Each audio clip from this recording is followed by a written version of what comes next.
Assalamualaikum warahmatullahi wabarakatuh. Hello dear students, I hope that you are okay. Yeah, with me again, Ma'am Annie. Yeah, welcome to the class. Our topic today is about analytical exposition. I will tell you what is analytical exposition, but beside what is analytical exposition text, yeah, I also will explain about the social function, generic structure, language features, and also the reading text, the example of reading text. Yeah, this one is the meaning of analytical exposition text. Actually, a text that elaborates the writer's opinion on an issue without persuading the readers to do something. It is only persuade the readers that the issues are important or worthy to be discussed by providing the arguments or opinions to support the topic. Baiklah anak-anak sekalian, kali ini kita sudah sampai di analytical exposition text. Teks ini adalah teks yang mengelaborasi atau menyampaikan pendapat tentang isu atau topik dari si penulis atau pembicara, ya, tanpa bermaksud untuk mengajak, ya. Jadi ini hanya untuk menyampaikan pendapat bahwa ada topik yang penting yang perlu didiskusikan. Nah, tentunya dengan didukung oleh alasan-alasan yang mensupport topik tersebut. Kita lihat ya, analytical ini sering kita dapati dalam keseharian, seperti ya, when someone giving a speech, ya, when someone's giving a speech, or you can find in advertisement, in pamphlets, in newspaper articles, in essays, and also in editorials. Ya, next, the characteristic of analytical exposition, ya. Cirinya kayak gimana sih analytical exposition text itu? First one, ya, clearly state the point of view. Jadi secara jelas kita sampaikan apa sih pendapatnya, topiknya, topik utamanya tuh apa. Pertama kita sampaikan topik, ya. Tentunya tidak setiap orang paham, jadi kita juga harus mendeskripsikan, mungkin dengan memberikan definisi tentang topik tersebut, ya. Nanti kita lihat akan di berikutnya, ya, ada contohnya. Nah, setelah kita paparkan definisi dari topik tersebut, kita juga berikut memberikan alasan-alasan argumentasi kita tentang topik tersebut. Misalnya PPKM itu ternyata sangat merugikan bagi sebagian orang. Nah, kan tentunya orang tidak semuanya tahu PPKM itu apa. Silahkan Anda berikan sedikit definisi dan alasan kenapa mengangkat topik tersebut. Setelahnya kita berikan alasan-alasan. Nah, saat memberikan alasan, kita harus juga didukung oleh data yang akurat, ya. Use valid research finding to support the viewpoint. Jadi gunakan data-data hasil riset yang terpercaya, ya, yang valid, ya, untuk mendukung pandangan tersebut. Kemudian juga caranya dengan apa, ya, data-data tersebut. Nah, bisa berupa graphs, grafik, ya, kemudian charts atau bagan, dan bisa juga berupa pictures, gambar-gambar, ya. Nah, setelah semuanya ada, berarti Anda sudah mampu ya paling tidak mempertahankan pandangan tersebut, karena Anda berbicara tentang data. Oke, kita lihat di sini kemudian the generic structures.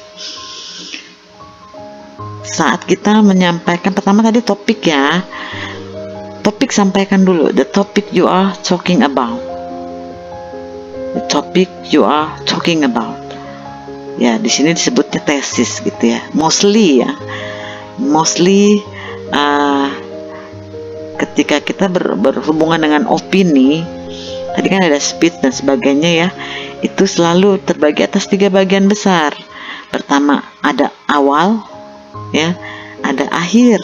Nah, di tengah-tengahnya tentunya ada isi. Poinnya apa sih di sini nih? Kita lihat satu nih yang dari saya ulangi. Tesis adalah ya, the topic you are talking about. Tadi udah saya beri contoh ya. Mungkin bisa memberikan definisi di sini.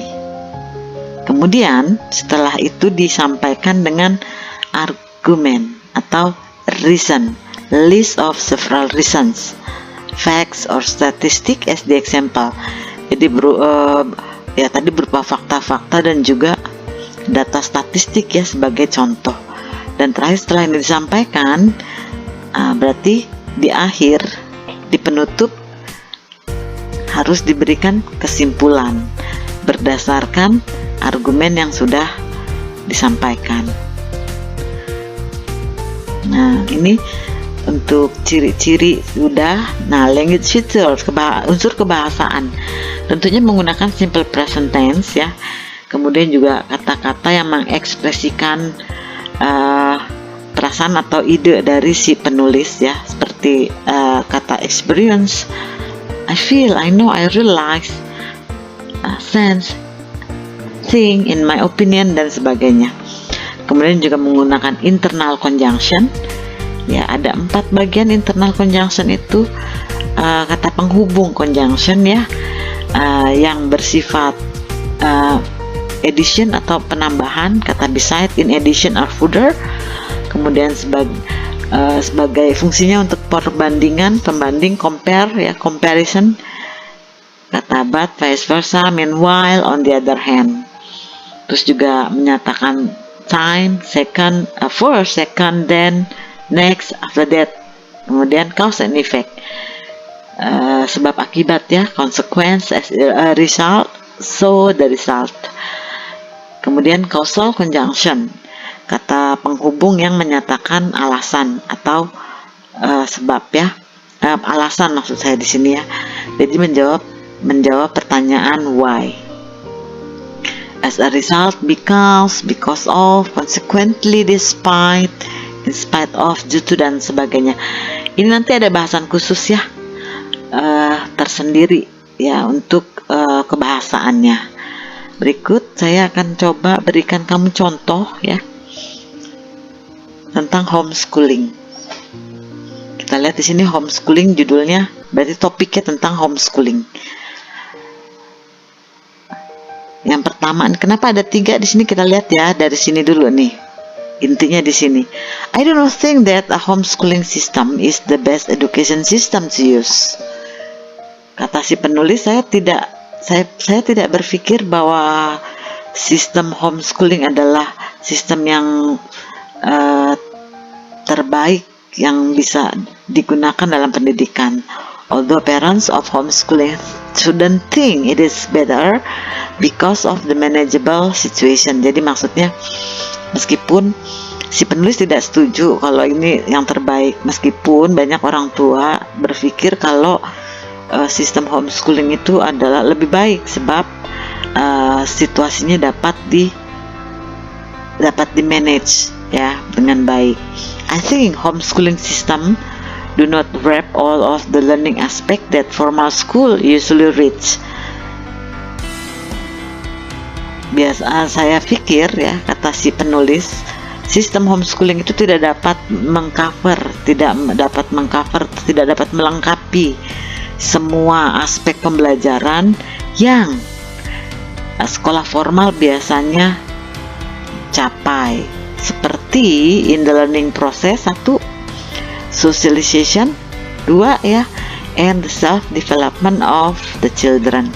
Oke, nih dia ngasih di awal ya, ngasih ada 3 alasan ya, learning process, sosialisasi, dan juga self development. Berarti ini akan kita bagi menjadi 3 alasan sesuai ya. Alasan 1, learning aspect in the school is not only how to understand the material or the content of a subject, but also how to experience directly what happened in my surrounding. Yeah, the homeschooling student decide which space that they like the most and which thing that they want to learn deeper on it. Jadi aspek-aspek pembelajaran di sekolah tidak hanya memahami materi, tapi juga konten dari isi dari pelajaran tersebut ya. Bukan cuma itu aja, tapi juga bagaimana membuatnya berpengalaman dengan, maksudnya diaplikasikan secara langsung dalam kehidupan sehari-hari ya. Nah, di homeschooling itu yang tidak didapat, itu menurut pendapatnya si penulis. Kemudian yang aspek kedua, maksud saya alasan kedua, aspect of learning process also needed a good socializations of the children.